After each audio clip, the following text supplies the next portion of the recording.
All right, can you read a book in 5 minutes? I think you can. I've got a problem. I've got a lot of books, hundreds and hundreds of books, and you don't have. I mean, I don't have all the time in the world. So I learned a couple years ago after reading many books cover to cover. I just don't have time to do that. So, applying the Pareto principle, where 80% of the results come for 20% of the effort, we can say there's probably a few big ideas in each book. And if we apply the Pareto principle to the Pareto principle to the Pareto principle, eventually you get to the concept that there's really maybe a few new ideas or big ideas of any book. And using active learning, aka quizzing, with modern hyper powerful technology such as large language model AIs, we can just say, hey, ChatGPT, hey AI, give me a quiz over the big picture of X book. That's it. Simple quiz, big picture of the book. And this is a book I've been wanting to read for a long time. I bought it probably 6 months or more ago now. Really like a full book on, it looks like kinesiology, biomechanics, functional movement, maybe some nerve stuff, muscle stuff, tissue stuff. So this is something I want to read deeply, but this is a huge textbook. It's 500-page textbook. This would take hundreds of hours to read as deeply as I can, as I did with another book called Make It Stick.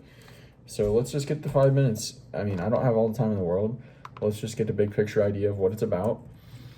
That's the most important stuff anyway, and then you can connect it and start thinking about it, and then maybe I'll come back later and read some more of it, and I'll actually read some chapters and do some more quizzing.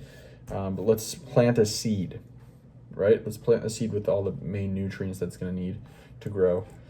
And so with all that out of the way, let's do it. Let's go ChatGPT, and I'll say, give me a simple quiz over becoming a supple leopard by Dr. Starrett.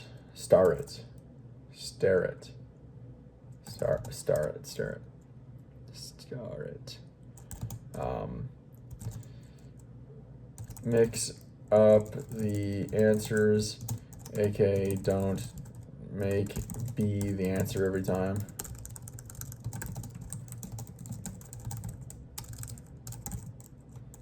And mix up the option lengths so that the answer isn't the longest option, which is obvious, which it often does. Oh, no. I forgot to say some stuff. Here we go. Let's try this again. Give me a simple quiz covering the 80-20 of the big picture of becoming a supple. There we go. Here's its, and then I want one question at a time.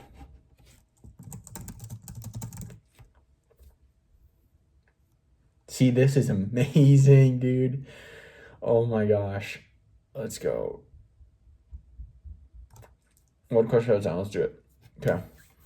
The main goal of becoming a supple leopard is to help you. See, this is why it's so amazing. Improve performance and prevent injury through proper movement mechanics. Seems right. Build maximum muscle size through isolation exercises. No. Lose fat primarily through diet manipulation. Definitely no. Focus on stretching routines. No. Improve performance and prevent injury through proper movement mechanics. It's all about body mechanics, movement mechanics. There you go. According to Starrett, the foundation of all movement is mobility and motor control working together. Static flexibility alone, endurance training, speed, and agility. Mobility and motor control working together. That's nerves and muscle. No, nerve and flexibility. Kind of.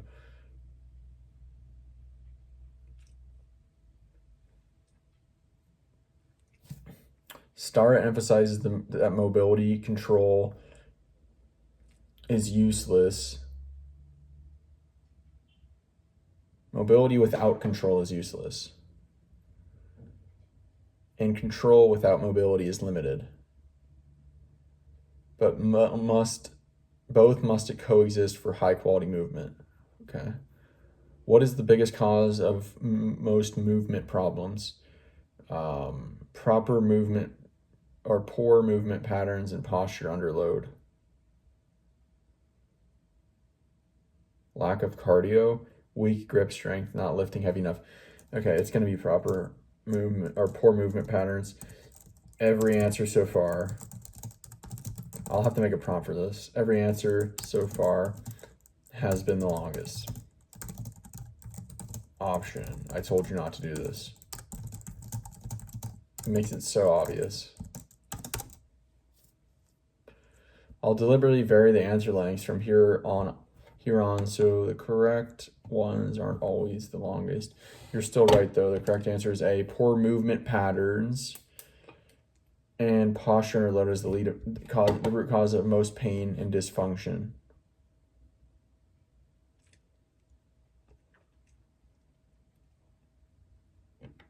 Interesting.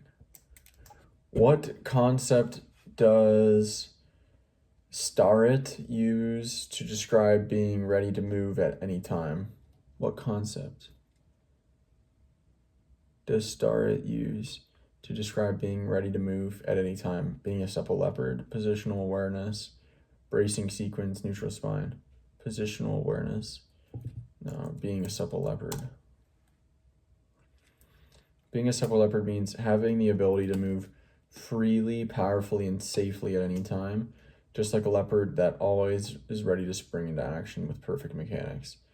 Question 5, the bracing sequence helps you avoid mental fatigue during long workouts, improve endurance capability or capacity, stabilize your spine, and generate power safely. Bracing sequence, relax your muscles. I think this has to do with the big movements. Still, every fucking answer has been the longest. I don't want to see this again. It's fucking dumbass.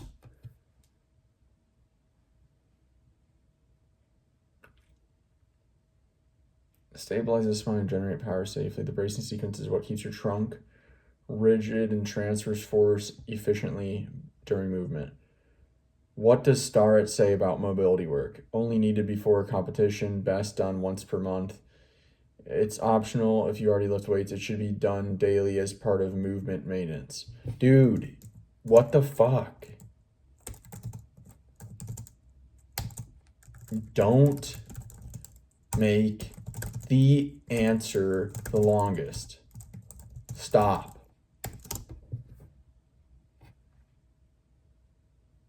The correct answer will never be the longest option. I will keep them varied and subtle. You're still right. It should be done daily as part of movement maintenance. Starrett views mobility work like brushing your teeth, a daily hygiene practice for your body. What is the maintaining a neutral spine asset?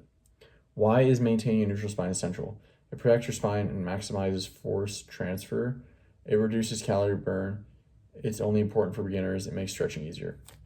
Dude, it's the longest fucking answer again. You fucking retard. This is so aggravating. Maintaining a neutral spine keeps your spine safe under load and allows efficient force transfer through the kinetic chain. It's the foundation of almost every movement cue in the book. In Starrett's framework, mobility restrictions are usually caused by weak cardiovascular conditioning, tight tissues, poor motor control, and joint dysfunction, insufficient motivation, low protein intake, tight tissue, poor motor control. Do not make right now, mix up the answers to the remaining questions. Every single answer on this quiz was the longest option, which I've said 5 times to not do.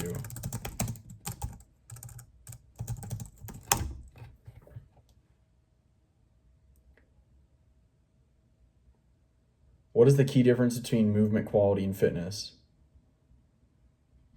Tight tissues, poor motor control, and joint dysfunction is the triad of all mobility issues in STARS framework. The key difference between movement quality and fitness. Key difference.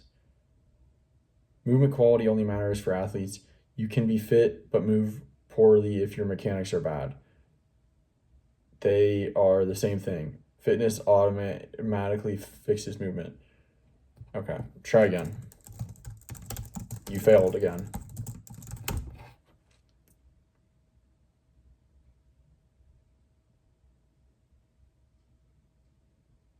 Try again.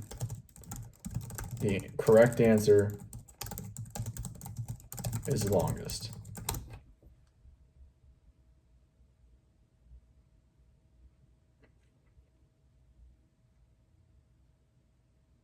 There you go. Finally. Continue. So you can be fit but move poorly. Fitness doesn't guarantee quality movement. Plenty of strong, conditioned people still move inefficiently and get injured. What's the ultimate message of the book? Move well first, then move often.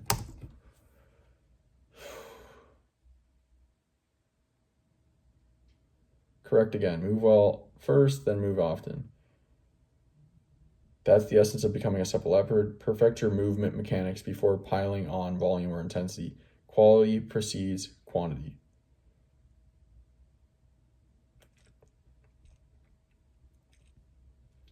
You went 10 for 10, flawless. You clearly internalized the 80-20 of the book, movement quality over intensity. Mobility plus motor control performance foundation. Daily maintenance prevents dysfunction. Neutral spine embracing power and protection equals power and protection. Would you like me to build a phase 2 quiz? Slightly harder focus on application and diagnostics, bracing cues, torque principles. So this is going to be good for now and today. Yeah, this seems like a great book. I want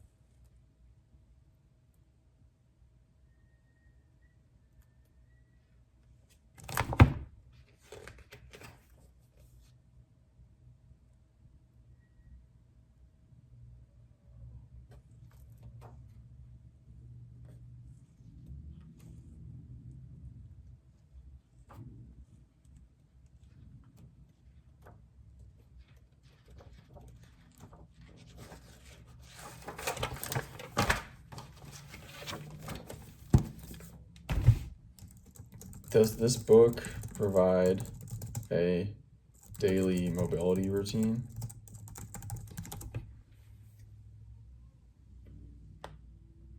No, becoming a supple leopard doesn't prescribe a single fixed daily movement routine. Instead, it teaches you how to build your own based on your individual movement restricted positions and training demands.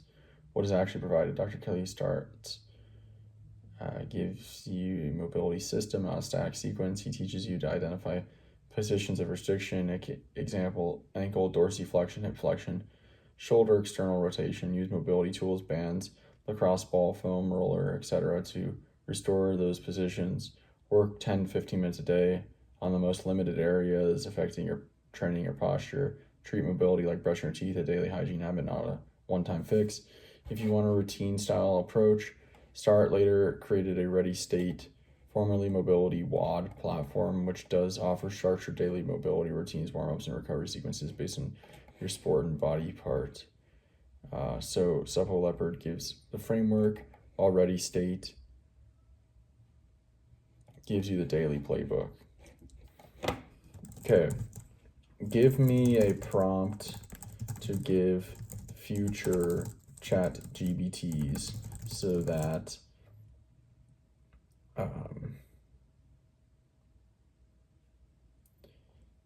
they don't do what you did for the first 8 questions and make the answer obvious by being the longest.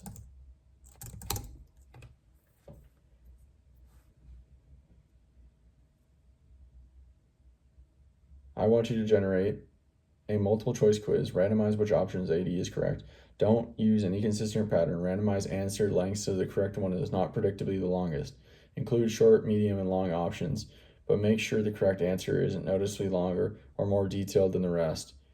Keep distractors plausible and roughly balanced in length so I can't guess by appearance. Avoid obvious formatting cues like bolding or phrasing differences that reveal the correct answer. After I answer each question, confirm if I was right and give a short explanation. Boom.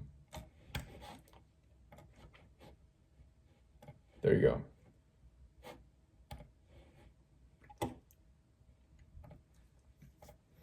All right, I'm going to try and do some more of these tomorrow and in the future. But that was a good start for today. So talk to you later. See ya. All right, here's another day of read a book in 5 minutes. Let's try it out. Yesterday was Supple Leopard, Move Like a Supple Leopard by Starkey, something like that. Starrett, that's who it was. Behave by Robert Sapolsky, thick nonfiction book on humans and human biology and human behavior. One of the big popular neuroscientists, I would say. So let's do it. I want to generate a multiple choice quiz over the 80-20 of Behave by Robert Sapolsky. Okay. According to Sapolsky, behavior is best understood as fixed expression of genetic programming, sum of conscious choices made in the moment, the result of interacting influences from biology and environment across time. I would say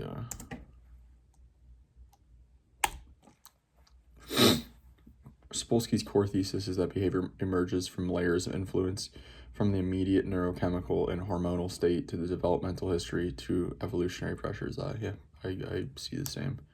It's never just genes or environment, it's interaction across multiple time scales. I agree. When Sapolsky says context is everything, he means the same behavior can have different meanings depending on circumstances. It's true, all behaviors are unpredictable and random. Social context only matters for humans. Biological mechanisms are too complex to study. The same behaviors can have different meanings in different contexts. Sapolsky emphasizes context changes the meaning of biological basis of behavior. The same act, like aggression or generosity, can arise from entirely different brain hormonal and social conditions depending on the situation. Which brain region does Sapolsky highlight as crucial for regulating impulsive or aggressive behaviors? Regulating, probably the prefrontal cortex. Correct. The prefrontal cortex is central to Sapolsky's discussion of self-control and moral reasoning. It tempers impulses from regions like the amygdala and helps us weigh long-term consequences, essentially acting as the brain's brakes. Sapolsky describes testosterone's main behavioral effect as directly causing aggression in all situations, not necessarily amplifying pre-existing social motives, including both dominance and generosity, potentially having no measurable influence on social behavior, definitely not. Making an individual more risk-averse, no, definitely more not, I would not say risk-averse, and cooperative, amplifying pre-existing social motives, including both dominance and generosity. Sapolsky explains that testosterone doesn't create aggression, it amplifies the drive for status. That's super interesting. Whatever form that is taken in a given culture, that's so interesting too, because status is culture and niche environment, social group dependent. In some contexts, that can mean dominance or violence. In others, it can mean leadership and generosity. From an evolutionary perspective, Sapolsky argues that morality and cooperation likely evolved because they increased reproductive success with tightly knit groups, potentially. They reduced individual fitness by benefiting predators. No. They were byproducts of language development, no. They served no adaptive function, but emerged accidentally, no. Increased reproductive success within tightly knit groups.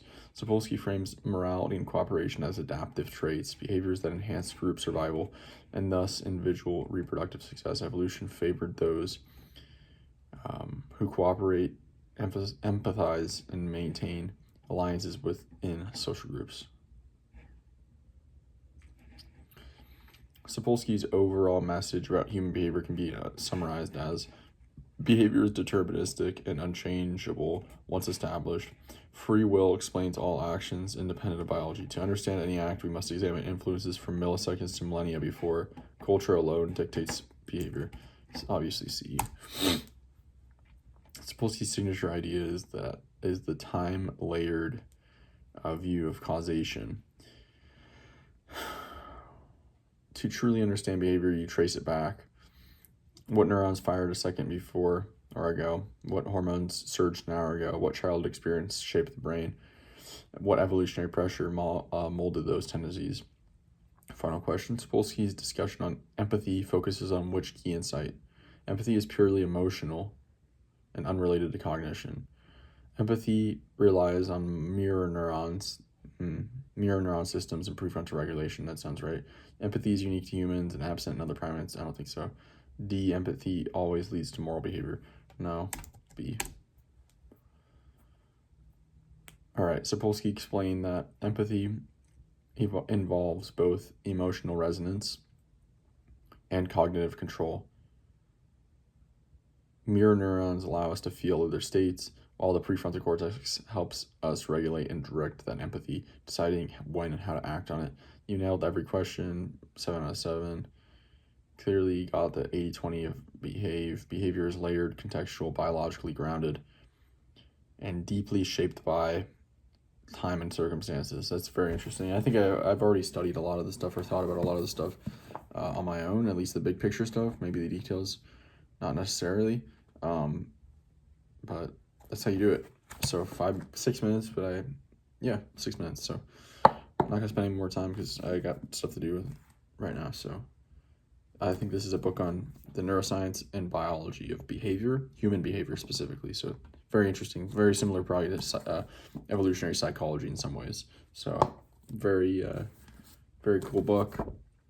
Again, I would love to be able to read this book like as in depth as I read Make It Stick, but I just don't have time to do everything I want to do. So that's enough for today. This is a great start, the best start you could probably have to starting to build understanding around a certain subject or topic. So talk to you later. See ya. All right. It's later in the day. I wanted to do another one though. Let's just read every book I got. Probably have 300-400 books. Do 2 a day. Let's just do them. The Great Mental Models, General Thinking Concepts by Shane Parrish. All right, let's go.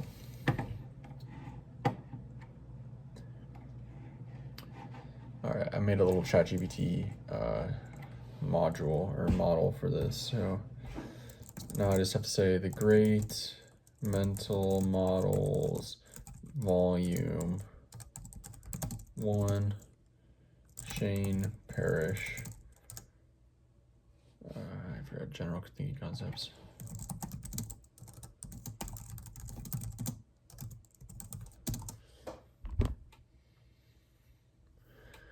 Excellent choice. The Great Mental Models, Volume 1, General Thinking Concepts by Shane Parrish.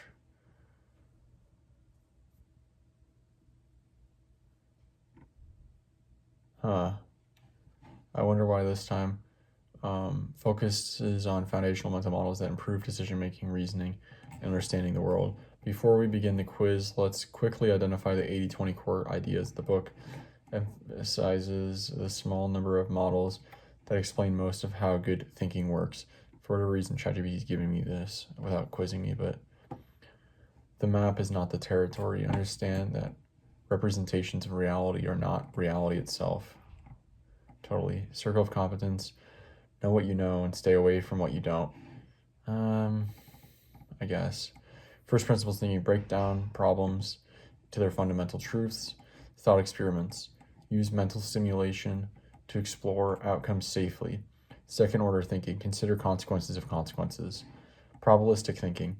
Think in terms of likelihood, not certainty. Inversion. Approach problems backwards to reveal blind spots. Occam's razor. Prefer simpler explanations that still fit with the facts. Hanlon's razor. Don't attribute to malice what can be explained by error or ignorance. The Red Queen effect. Adapt continuously just to stay in place.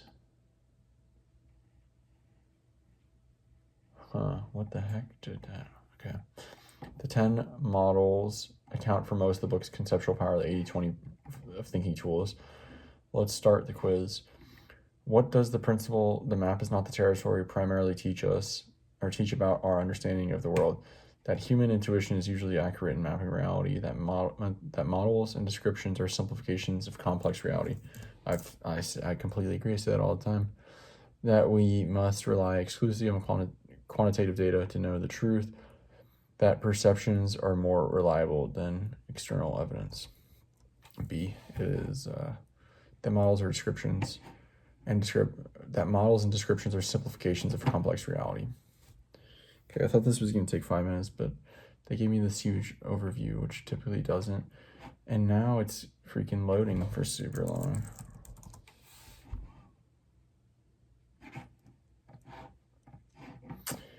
Correct explanation. The map is not the territory reminds us that our mental models, theories, or representations are only simplified approximations of reality. They help us navigate, but they're never perfect copies. Mistaking the model for the real thing leads to errors in judgment and overconfidence. Great thinkers continuously update and test their maps against reality. The circle of competence model helps decision makers primarily by encouraging them to expand into new areas as quickly as possible. Definitely not. Rely on intuition, even in unfamiliar domains. Recognize and operate within areas they deeply understand. Seek advice only from people outside their expertise. C. Recognize and operate within areas that they deeply understand. Correct explanation. The circle of competence highlights that the smartest decisions come from staying within areas that you genuinely understand, where you know the variables, risks, and context. Success often depends less on knowing everything and more on knowing your limits and avoiding decisions in areas of ignorance. Interesting. That's definitely an interesting thing for me. Contradicts some things, but I don't agree fully with it, but I do agree with it largely. First principle thinking differs from reasoning by analogy because reasoning by analogy. Yeah. I don't like reasoning. I do use reasoning by analogy more than I probably should. Focuses on copying proven methods from others. That's an analogy. Accepts assumptions as long as they seem reasonable. Builds understanding from fundamental truths rather than comparisons. Relies on consensus to validate data or validate ideas.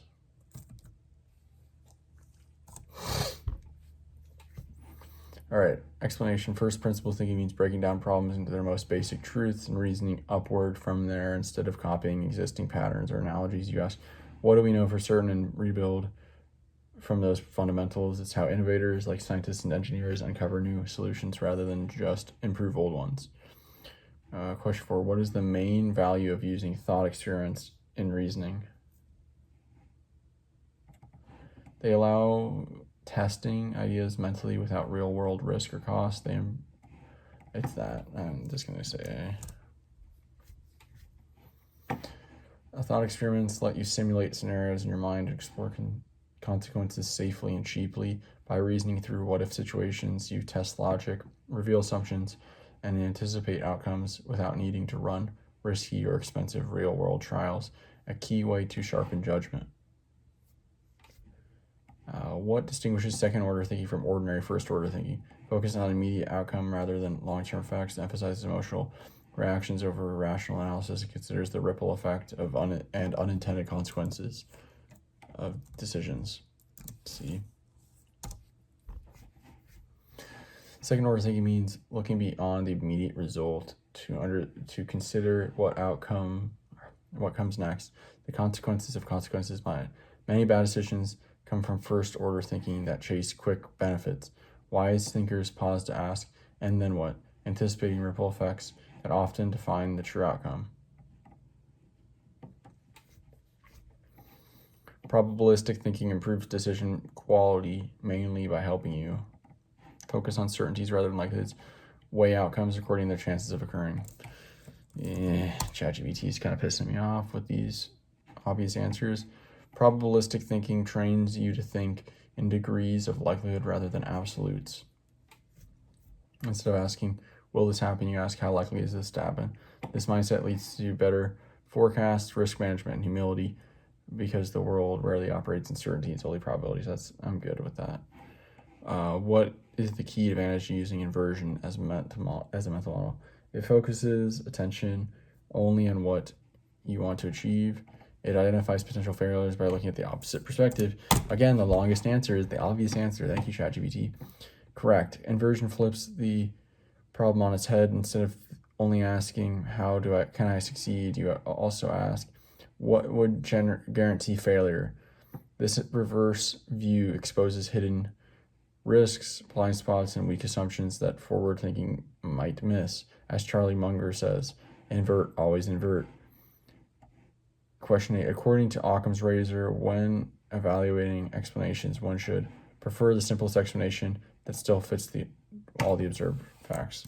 That's not actually the longest, so thank you. Occam's razor guides us to favor simplicity without sacrificing accuracy. The explanation with the fewest assumptions that still accounts for the evidence is usually the most reliable. Complexity often hides weak reasoning or unnecessary detail. Simpler models tend to generalize better and fail more gracefully. Hanlon's razor helps prevent misunderstanding by reminding us to attribute bad outcomes primarily to intentional harm, assume others act rationally in every situation, prefer explanations involving incompetence or error over malice. Hanon's razor advises never attribute to malice what can be explained by stupidity or error. Most mistakes arise from confusion, bias, or lack of skill, not deliberate harm. Applying this model keeps you calm, charitable, and focused on solving problems rather than blaming intent. The Red Queen effect illustrates that in competitive or challenging systems, success often requires slowing down to preserve existing advantages, standing still once an edge is achieved, continuous adaptation just to maintain one position.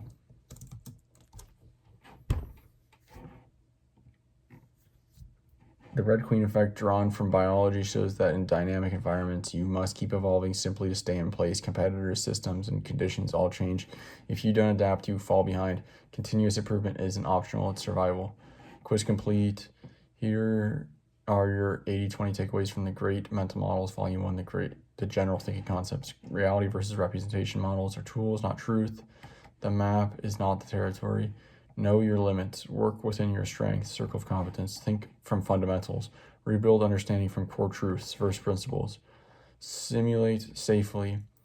Explore outcomes mentally. Thought experiments. See beyond the obvious. Anticipate ripple effects. Second order thinking.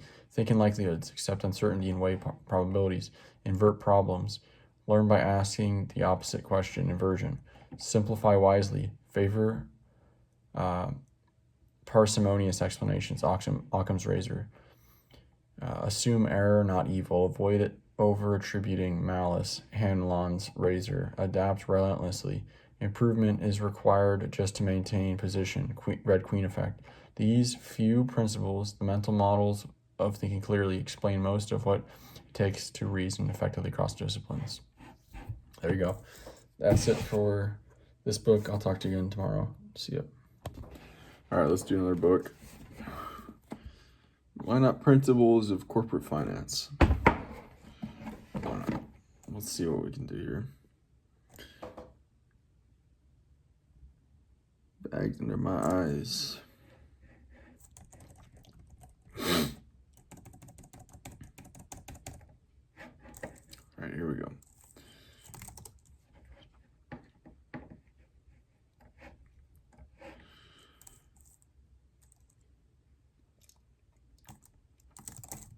Principles of Corporate Finance, 14th edition, Breeley,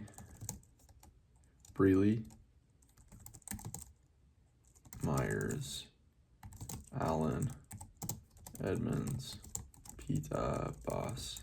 No, that's the first name. Mohanty.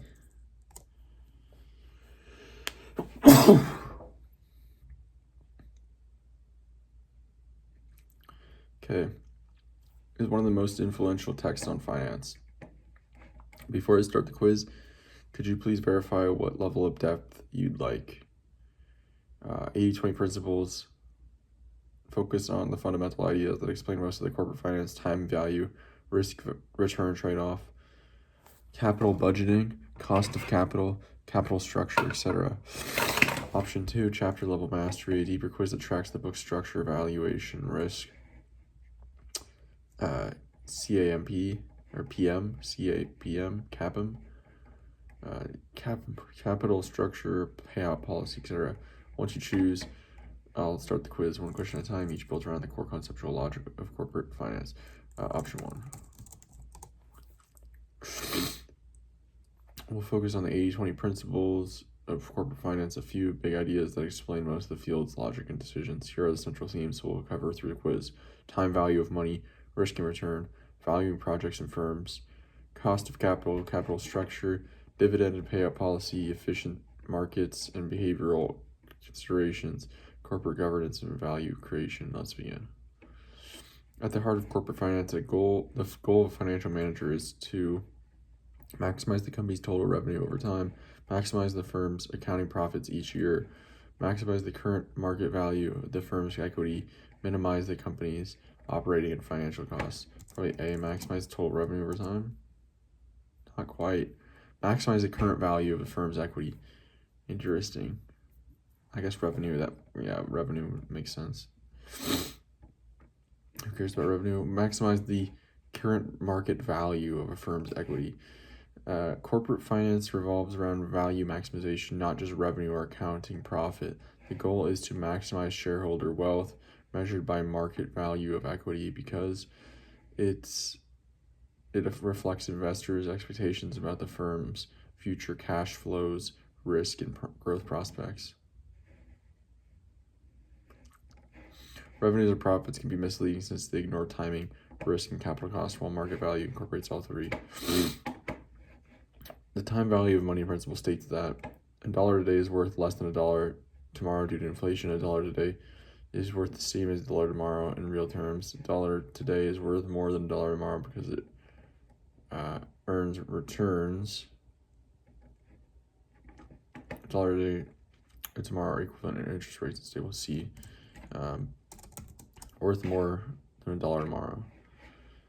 The time value, that's correct, the time value of money means that $1 today is more valuable than $1 tomorrow because it can be invested in to earn returns. This principle underpins discounting and present value, the foundation of all valuation in corporate finance. When valuing any investment, we translate future cash flows into today's dollars by discounting them at a rate reflecting both time and risk. Question 3. The net present value NPV rule suggests a firm should accept any project with an internal rate of return greater than 0, accept projects that increase the firm's total revenue, accept projects with a positive present value when discounted at the opportunity cost of capital, accept projects that reduce financing costs compared to current operations. C. Accept projects with a positive present value when discounted at the opportunity cost of capital. The net present value rule is the cornerstone of investment decision making. It states that a project should be accepted if its NPV is positive, meaning the present value of expected cash inflows exceed the initial outlay. Present value of expected cash inflow exceeds the initial outlay when discounted at the project's opportunity cost of capital.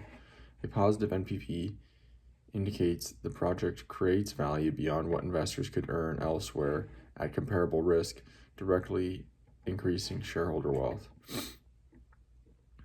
In modern portfolio theory, investors are primarily compensated for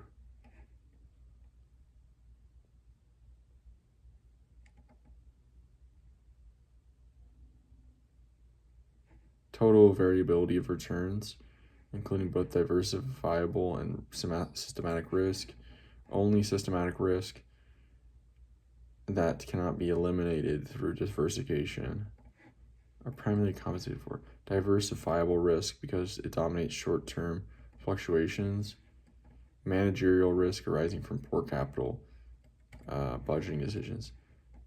Investors primarily compensated for total variability of returns, including both diversifiable and systematic risk. Only systematic risk, probably both, right? Diversifiable and systematic. Not quite. Correct answer is B, only systematic risk that cannot be eliminated through diversification. Interesting. According to modern portfolio theory and CAPM, investors are only rewarded for systematic market risk, the portion of risk that affects all assets. It cannot be diversified away. Unsystematic, idiosyncratic risk is firm-specific and can be eliminated by holding a diversified portfolio, so markets do not compensate investors for bearing it. The expected return on an asset depends on its beta, which measures exposure to market-wide movements.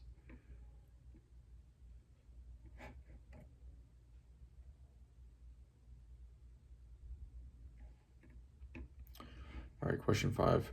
The cost of capital represents the average cost of a firm's outstanding debt, the historical average of the firm's financing cost, the expected return investors require for bearing the firm's risk, the coupon rate on the firm's long-term bonds. An average cost of the firm's outstanding debt? Not quite. C, the expected return investors require for bearing the firm's risk. Okay.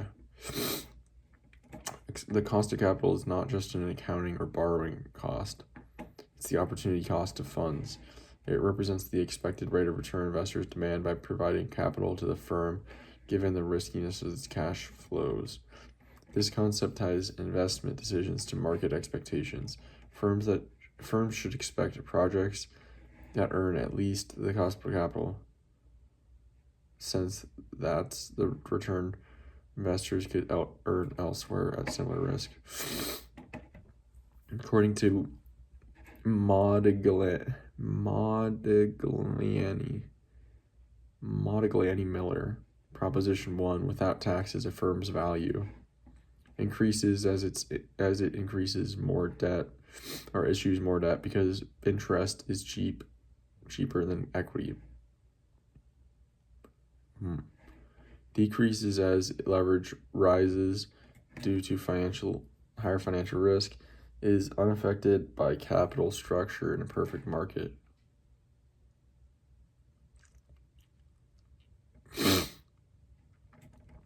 Depends entirely on a firm's dividend payout ratio, is unaffected by firm's value. Is it increased with more debt? Not quite. Correct answer is unaffected by capital structure in a perfect market. Modigliani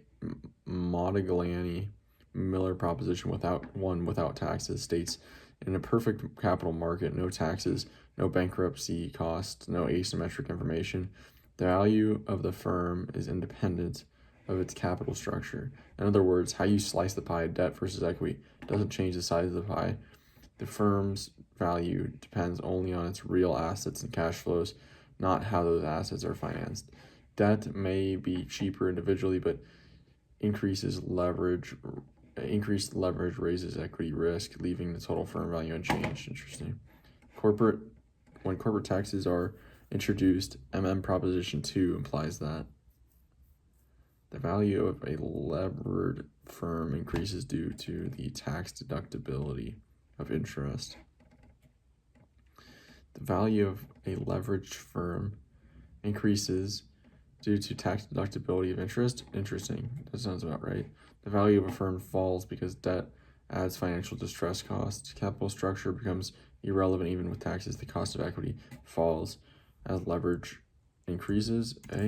The value of leveraged firm increases due to the tax deductibility of interest. Leveraged firm. When corporate taxes are introduced, interest payments on debt become tax deductible, creating a tax shield.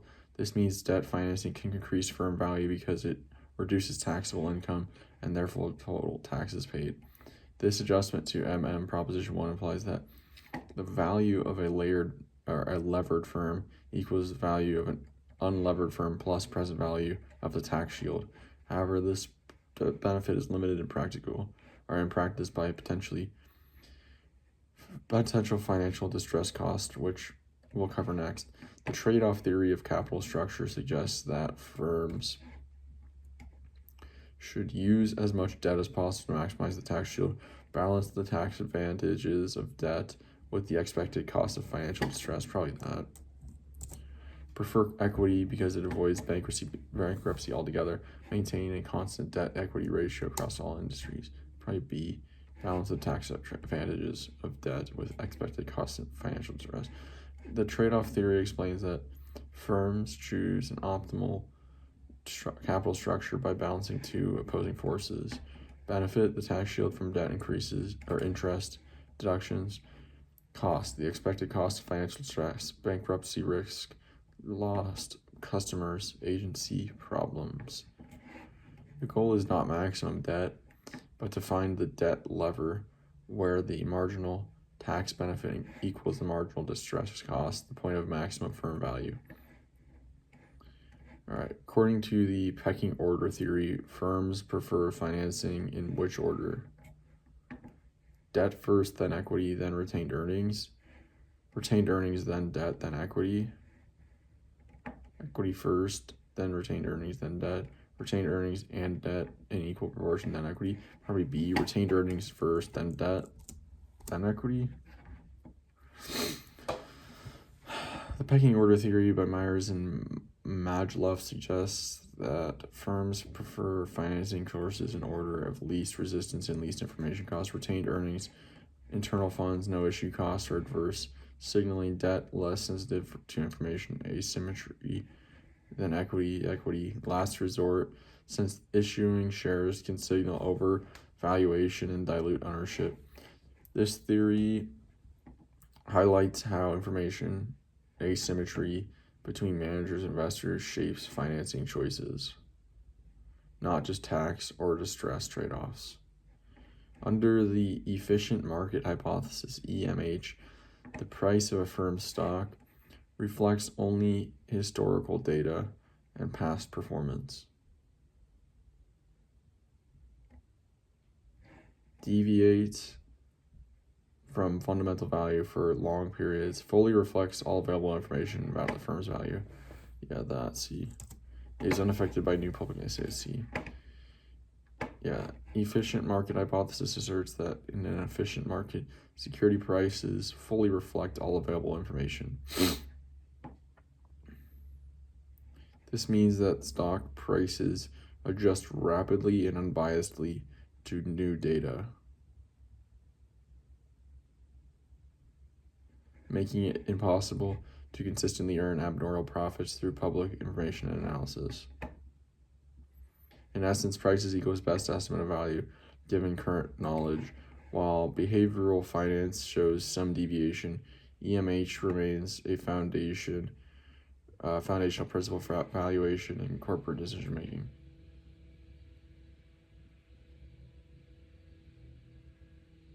We're really gonna have construction going? Are you fucking serious, bro? It's 7:50. Why are they doing that anyway? A firm's dividend policy primarily affects value when...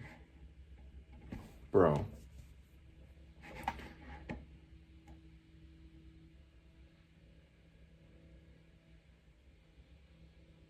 A firm's dividend policy primarily affects value when dividends are taxed more heavily than capital gains. Investors face no taxes or transaction costs. Dividends provide information about management's expectations of future earnings. Probably that. C.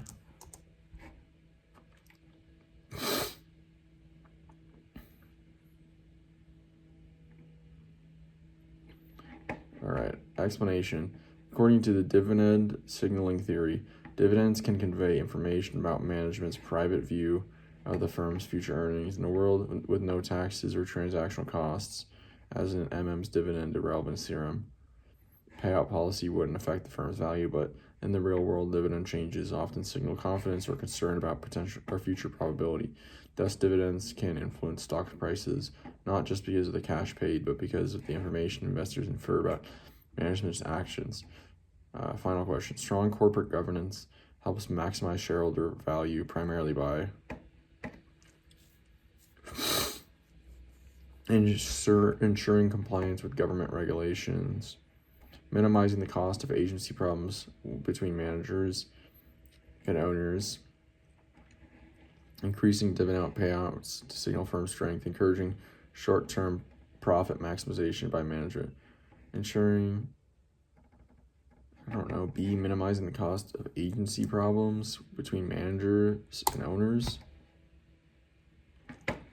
Corporate governance is fundamentally about aligning managers' incentives with shareholders' interests.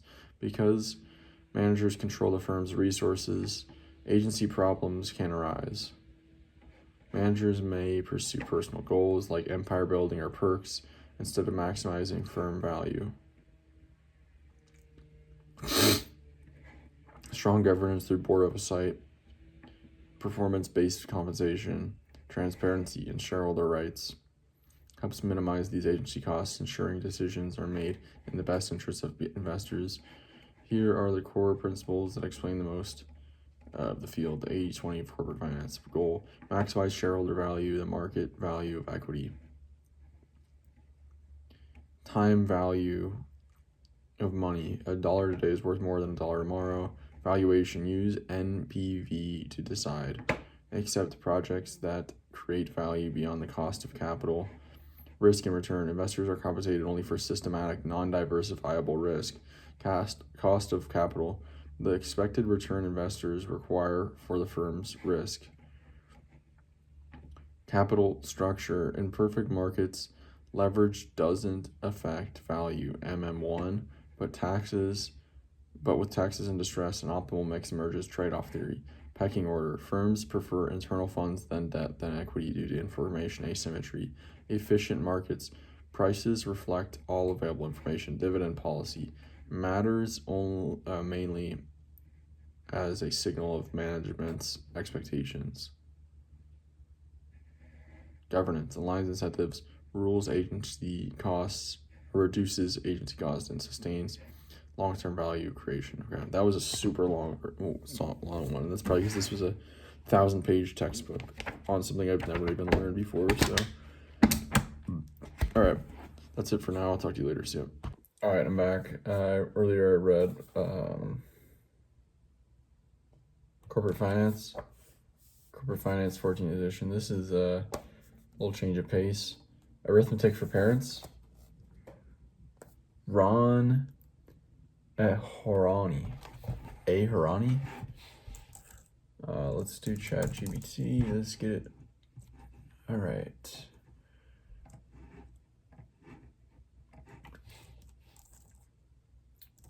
Arithmetic for Parents.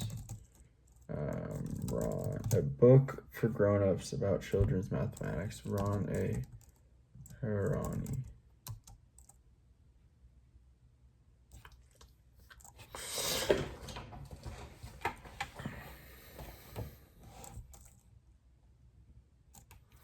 Great choice. The Arithmetic for Parents by Ron Aharoni.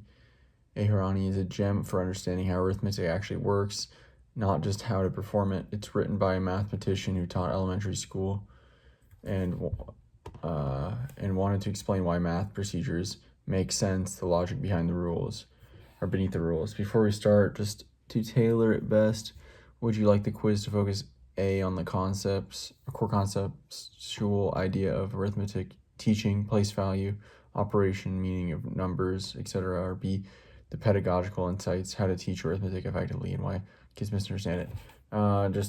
Just overall the book.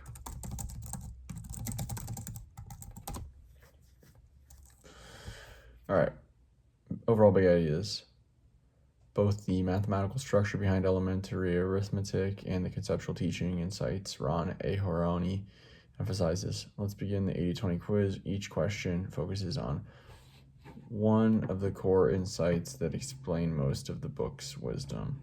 According to A. Horoni, the most important goal in teaching arithmetic is to help children memorize procedures so they can solve problems quickly and confidently, discover shortcuts that make arithmetic more efficient and less tedious, understand the logical structure behind the rules and operations, practice enough examples until the patterns become automatic. Probably C, understand the logical structure behind the rules and operations. Aharoni argues that the heart of arithmetic teaching is helping children see the logic behind the rules, not just memorizing them. For example, understanding why subtraction undoes addition and why carrying works in addition helps students build genuine mathematical reasoning, not mechanical habits. The why is what makes arithmetic coherent and teachable. When Aharoni explains the meaning of the number 12, he emphasizes the numbers should be understood as labels for positions in a counting sequence, abstract symbols that represent a certain quantity. Results of combining digits according to their place value rules, probably that. Concrete collections of 12 physical objects.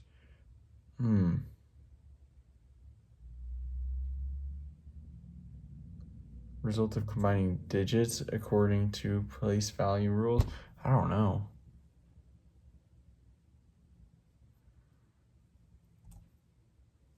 Not quite.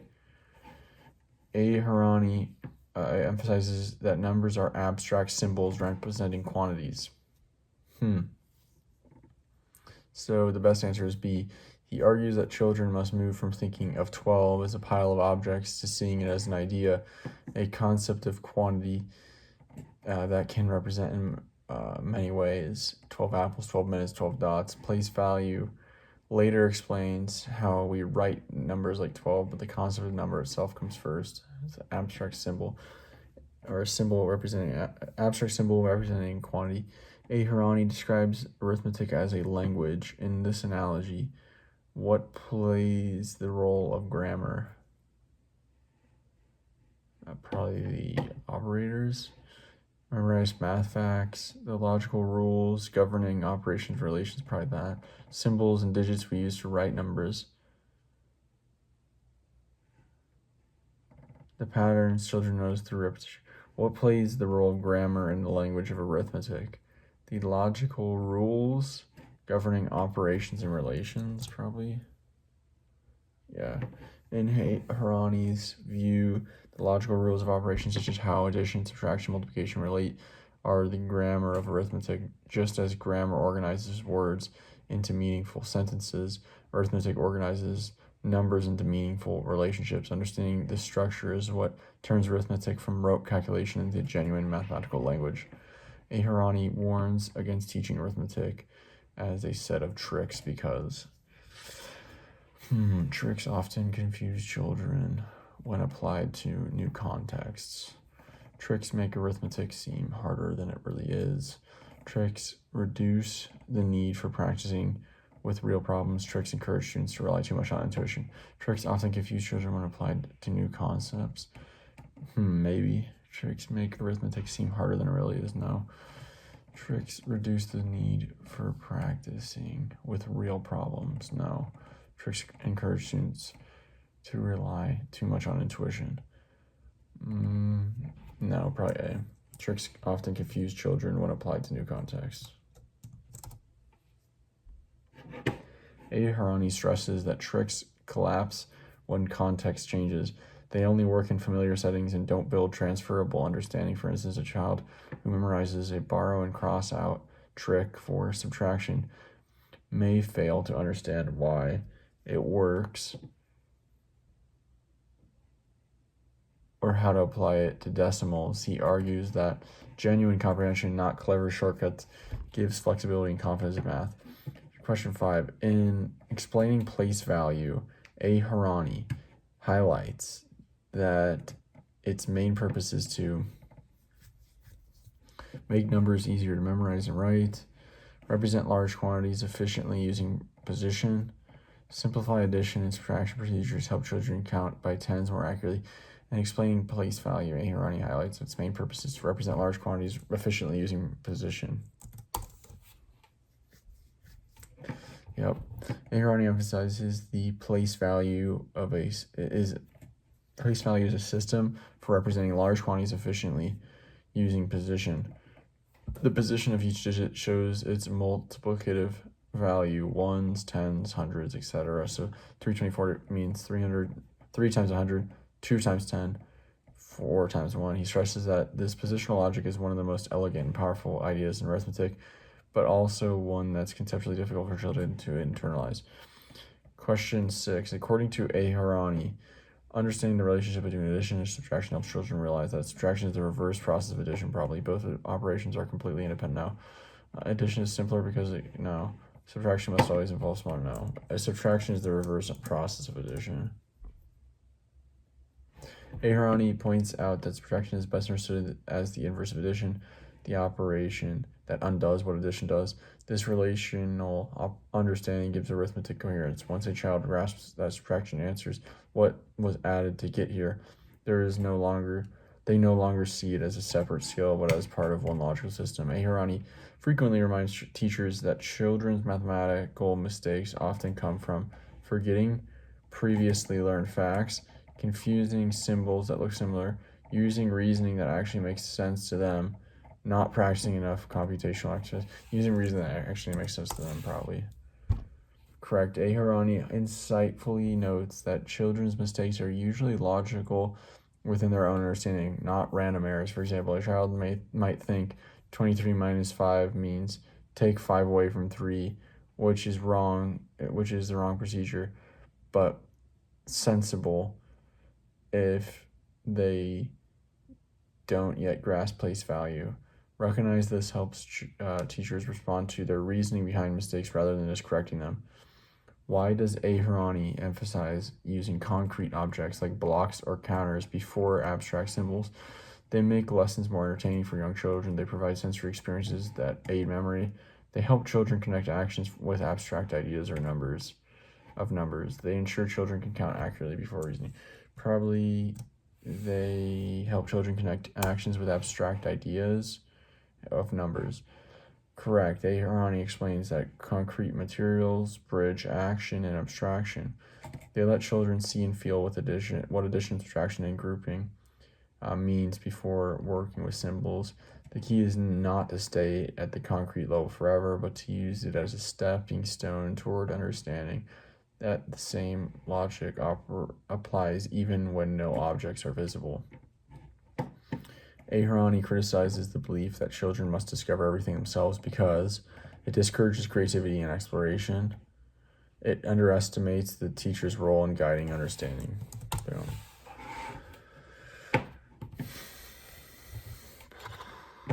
A. Harani argues that teachers must actively guide students towards mathematical structure, not leave them to rediscover centuries of reasoning alone. He values exploration, but within a guided framework that leads to clarity. Without this guidance, children may form inconsistent or incomplete ideas of how arithmetic works, confusing discovery with understanding.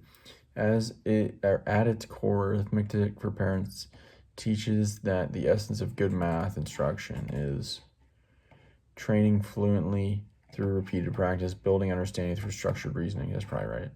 Encouraging students to guess and check answers, simplifying processes to make them easier to remember. Building understanding through structured reasoning. B. Correct. A. Harani's central message is that arithmetic should be taught as structured reasoning, not memorized routine. When children grasp the inner logic, the relationship between operations, numbers, and representations, fluency flows naturally. Understanding is the foundation. Practice is what strengthens it. The 80-20 takeaway, arithmetic for parents. Here are the core insights that explain most of Harani's message. Mathematics is a logical language, and arithmetic is its grammar. Teaching it means revealing the logic, not hiding it behind rules. Numbers are abstract quantities, not just collections of objects or symbols. Understanding relationships, addition to subtraction, multiplication, division, builds coherence across all arithmetic. Concrete models are stepping stones towards abstraction, essential but temporary. Children's errors are often logical, showing their current model of understanding. Place value is one of the deepest conceptual leaps in early arithmetic, the power of position. Guided teaching balances discovery with explanation. The teacher's insight structures learning. True mastery is or equals understanding plus practice, not one without the other. All right, there we go. That's the 80-20 of arithmetic for parents by Harani. So.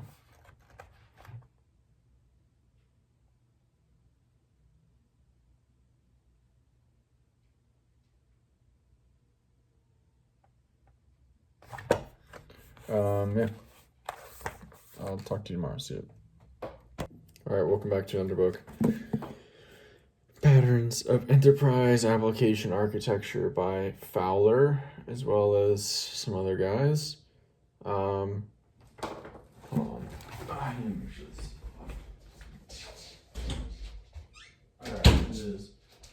Anyway, DHH is the one that I heard about this book from. I highly recommend it. It's the guy who made Ruby on Rails, as well as it's called Basecamp, I think is his company. So this is where I heard this from. Let's just, this seems extremely dense. I'm only a computer science 1, but I've already spent so much time talking about it. Let's just jump into the quiz and go. All right, here we go. Patterns of Enterprise Application Architecture.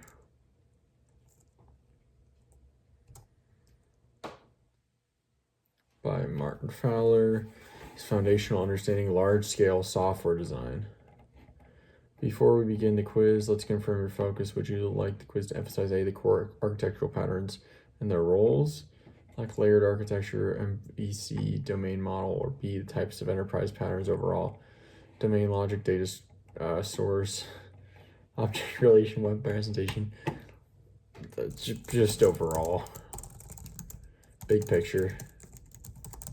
I don't even know. All right. The central goal of enterprise application architecture patterns is to define detailed algorithms for data processing and business logic execution, provide reusable solutions to recurring structural and interaction problems in enterprise systems, optimize low-level performance and memory management, enforce strict adherence to a single architectural model across all applications. Provide reusable solutions to recurring structural and interaction problems in enterprise systems.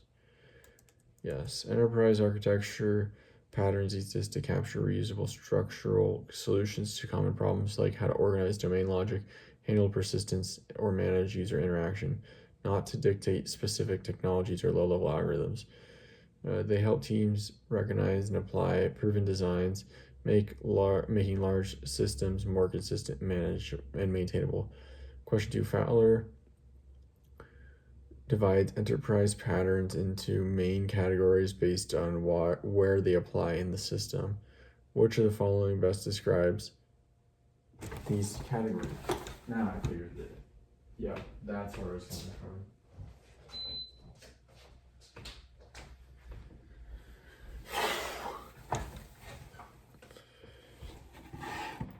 Fowler divides enterprise patterns into main categories based on where they apply in the system. Which of the following best describes these categories? user interface, security, data integration, domain logic, data source representation, and concurrency, business rules, API design, service deployment, transaction handling, testing, performance optimization, domain logic, data source, web presentation, and concurrency, I would say. Why? Because it's the longest answer, and ChatGPT sucks at giving these quizzes.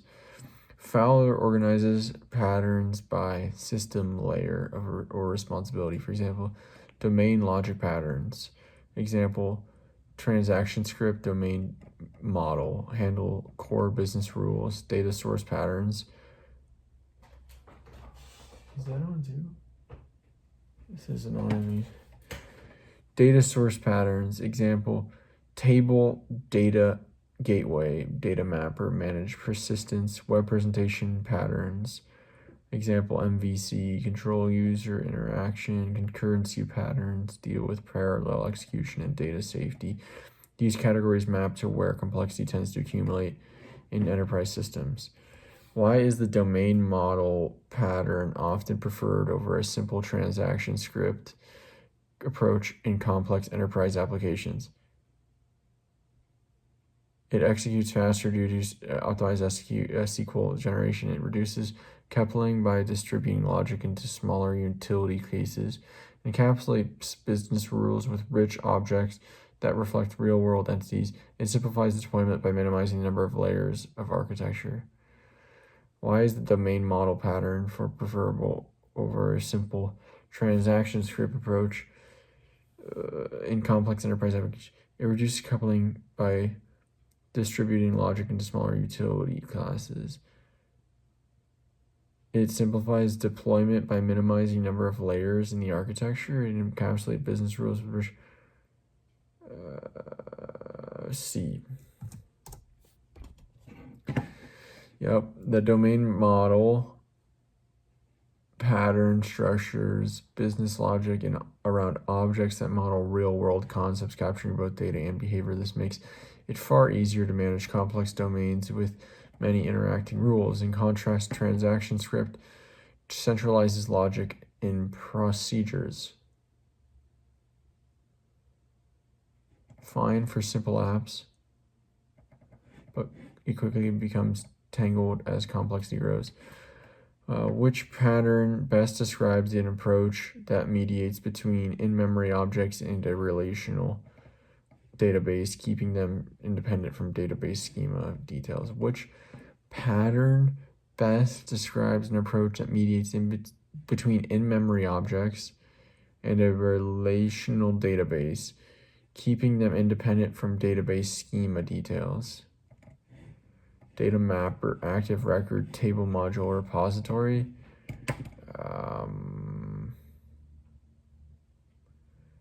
Active record, repository. Data mapper. That makes sense. A data mapper separates domain objects completely from database concerns. It maps between the two layers while keeping the domain model ignorant of persistent details. By contrast, active record mixes persistence logic to the domain objects themselves. Each object knows how to save and load itself, which is simpler, but couples business logic to the database structure.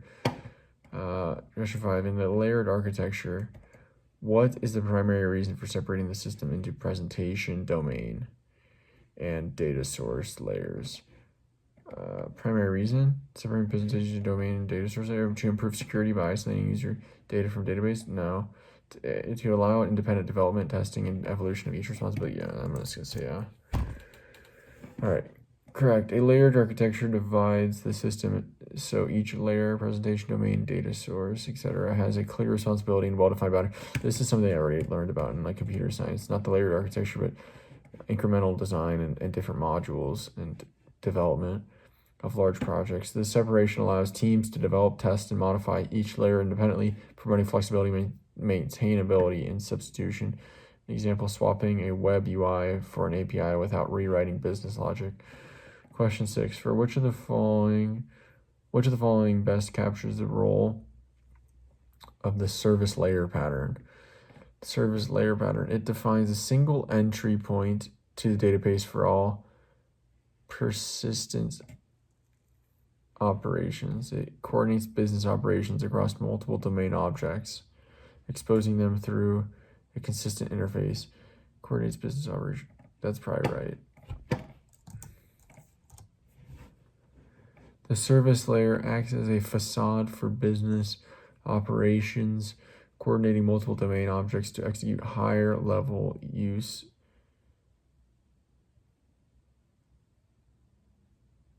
cases like place order or approve loan.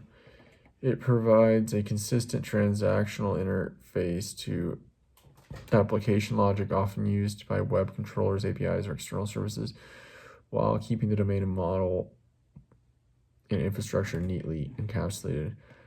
Which statement best distinguishes table data gateway and row data gateway? Table data gateway handles a single record, and row data gateway manages a full table. No. Table data gateway manages a full table's operations, while row data gateway presents individual records. Row data gateway is used in object-oriented systems, and table data gateway is used only in relational databases.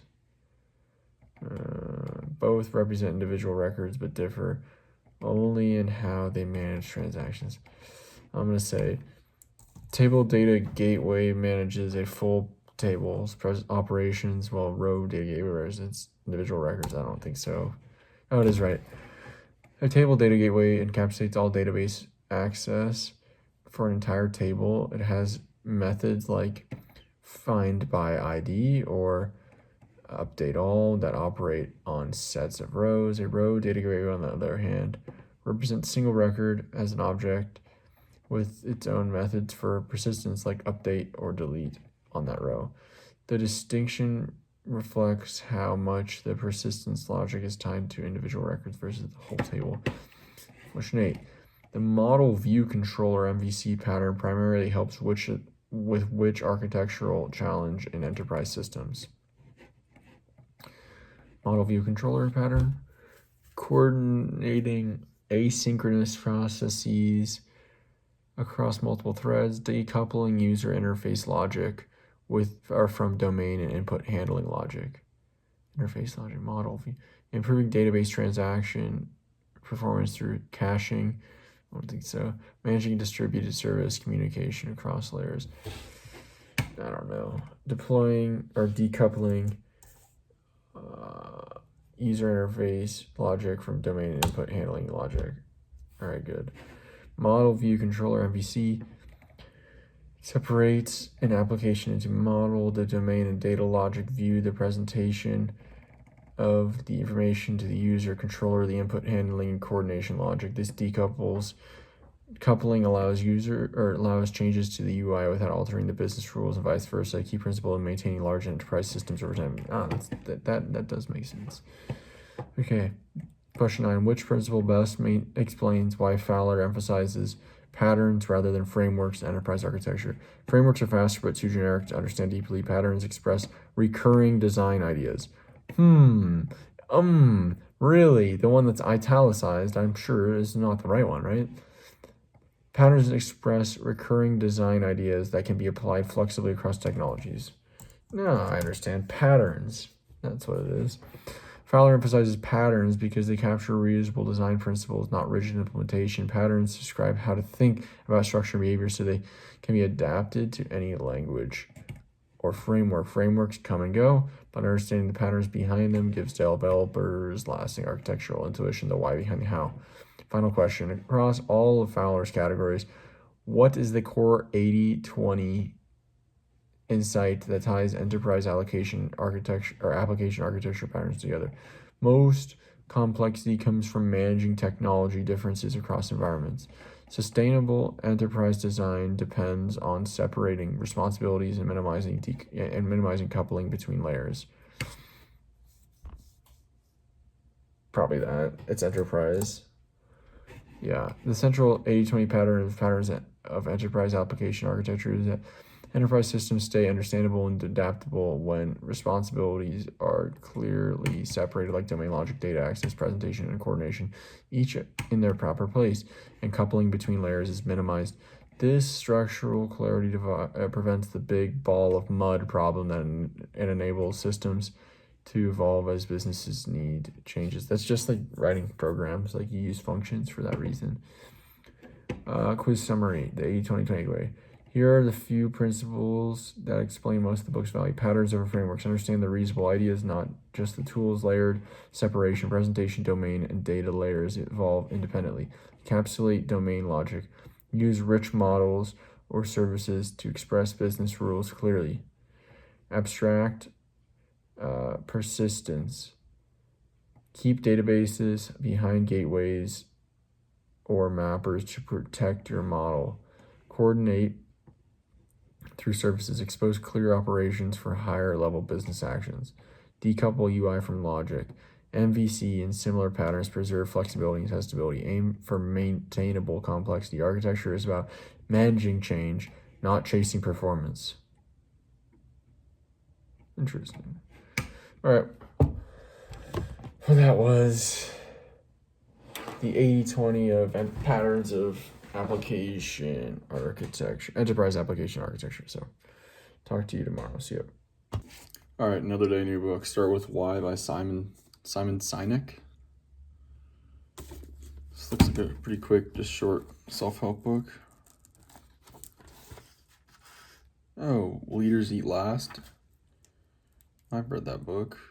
That's one of actually the OG books I read cover to cover.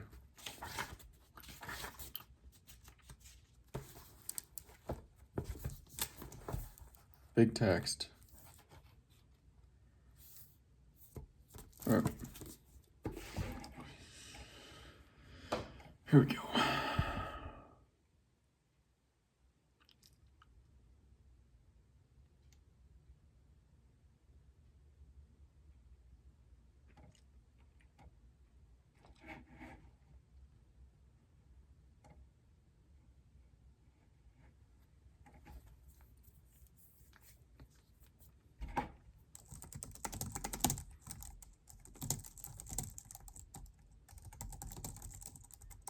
All right, here we go.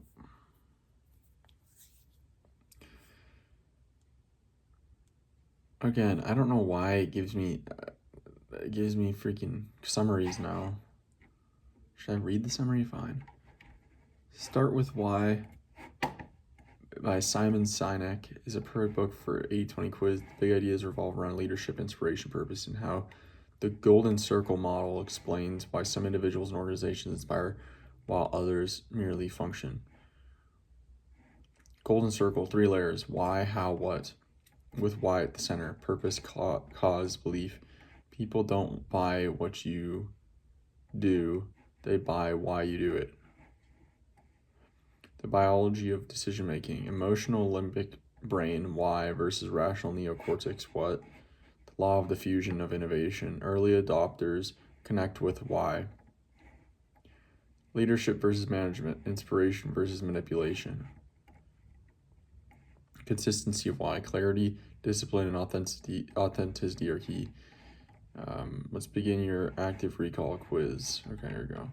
According to Simon Sinek, what primarily distinguishes inspired leaders and organizations from others? They focus on setting more ambitious goals and measurable targets. They emphasize the efficiency of their operations and procedures. They communicate from inside out, starting with purpose and belief. They prioritize adapting quickly to market trends and customer data. They communicate from the inside out, starting with purpose and belief.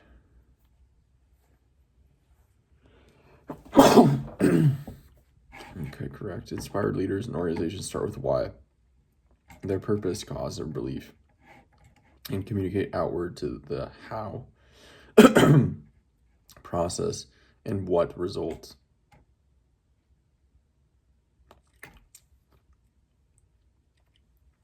The inside-out communication taps into the emotional core of people, inspiring loyalty and trust rather than mere compliance. In the golden circle model, what does the why represent?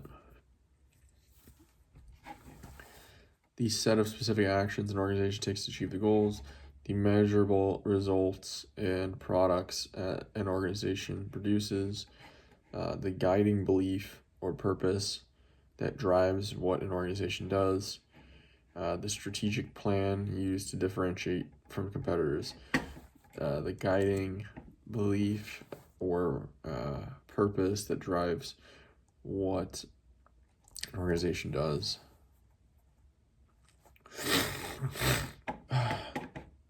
The why represents the purpose, cause, or belief that inspires an organization or individual to act. It's the reason they exist beyond profit or performance.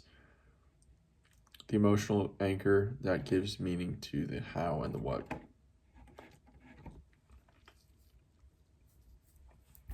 Why does Sinek argue that people don't buy what you do, they buy why you do it? Because customers prefer unique products with innovative features. Because people make decisions based on emotional alignment before logic. Because marketing strategies work best when focused on product differentiation. Because consumers usually research a company's financial performance. Because people make decisions based on emotional alignment before logic. Sinek's key insight is that decision-making is driven by the limbic brain, which processes feelings and trust, not language or logic. People resonate emotionally with a brand or a leader's purpose, why, before rationally justifying it with facts or features. Inspiration, not information, drives loyalty.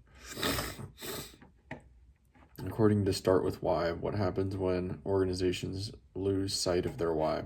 They tend to innovate more aggressively to stay relevant. They risk relying on short-term manipulations rather than lasting inspiration. They naturally become more efficient and profitable. They attract more visionary employees who define the mission.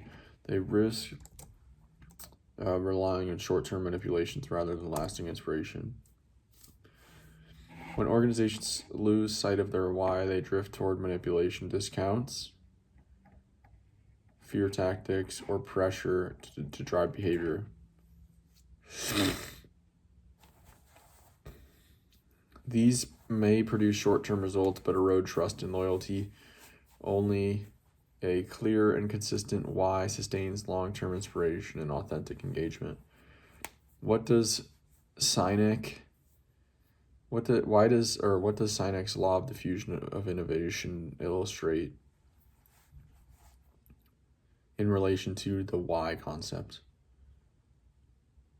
What does Sinek's law of diffusion of innovation illustrate in relation to the why concept?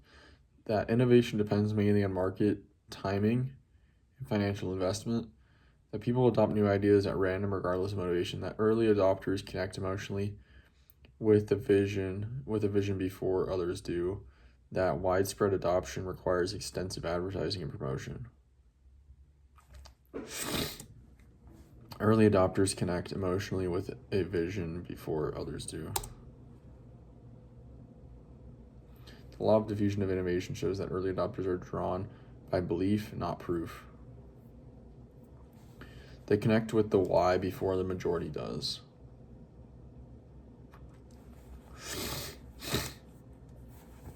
Once they buy in emotionally, they help spread the idea to the more pragmatic early and late majorities. Inspiration moves from belief to behavior through this diffusion curve. In Sinek's framework, how does biology support the golden circle idea?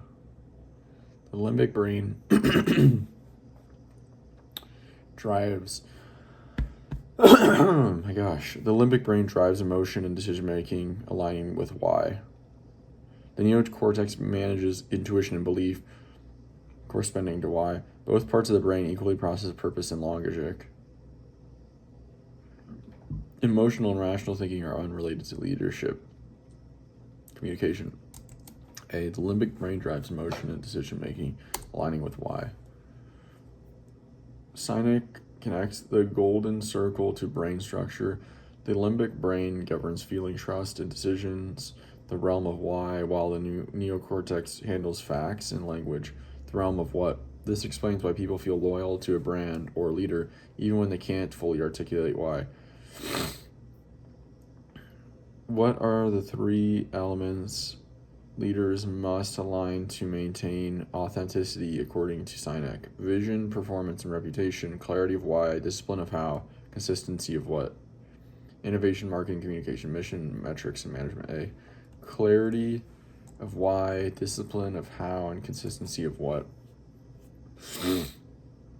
Authenticity arises when leaders have clarity of why, a clear purpose, discipline of how, consistent values and processes, and consistent discipline of how, consistent values and processes, and consistency of what, actions and results that reflect their purpose.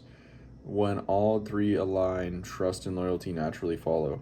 According to Start With Why, what is the key difference between leaders who inspire and those who manipulate? Inspirational leaders focus on shared belief. Manipulators rely on external pressure. Inspirational leaders prioritize speed. Manipulators focus on stability. Inspirational leaders use data. Manipulators depend on instinct. Inspirational leaders avoid emotions. Manipulators appeal to them. Inspirational leaders focus on shared belief. Manipulators rely on external pressure.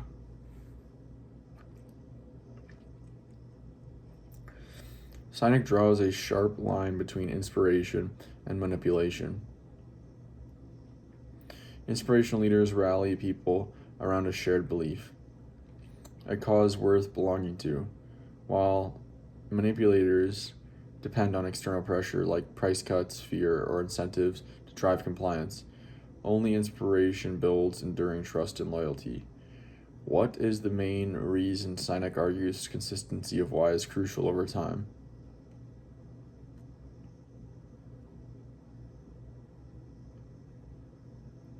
It ensures an organization never needs to adapt or change directly. It maintains clarity and trust as organizations grow and evolve. It allows companies to avoid competition by staying rigidly focused. It reduces the need for marketing communication strategies. Probably B, it helps maintain clarity and trust as organizations grow and evolve. Consistency of why preserves trust and clarity as an organization expands and adapts, while strategies and products may evolve, the underlying purpose must remain steady. It acts as the compass, guiding all decisions and communication. When the why drifts, authenticity and loyalty weakens. According to Sinek, what is the ultimate goal of great leadership? To achieve the highest market share and profitability, to inspire others to act from belief, not obligation, to build detailed strategies for long-term growth, to optimize efficiency across all operations. B, to inspire others to act from belief, not obligation. The essence of great leadership, according to Sinek, is inspire others to act from belief, not obligation or manipulation. True leaders create movements by connecting people to a shared sense of purpose, turning followers into believers and employees into advocates. 80-20 summary, Start With Why. Here are a few key ideas that explain most of the book's power and insight. Start with why. Purpose and belief drive behavior more deeply than facts or features.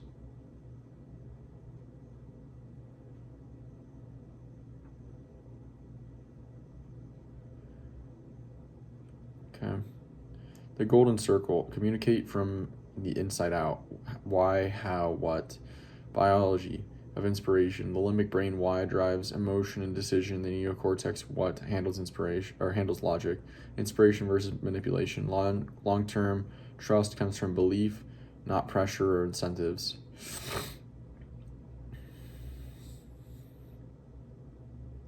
Consistency builds trust.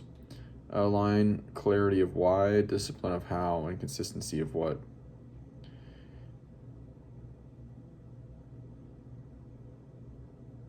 Leadership as cause. Great leadership inspires people to follow a vision they believe in, not just plan they understand, not just a plan, they understand it. So very, very interesting, actually. This is a lot more valuable than I thought it would be. This is a book on leadership, but also just business, self-help, marketing, communication, basically management. It's interesting. Are some of them oversimplifications? Probably, but is the general core of the idea correct? It's very possible. Inspiring belief in believers that are inspired, not, just like tricked or, incentivized. I mean, manipulation is a little bit, I feel like that's a little bit, is a discount for Black Friday manipulation? I don't know. It depends on how you define manipulation.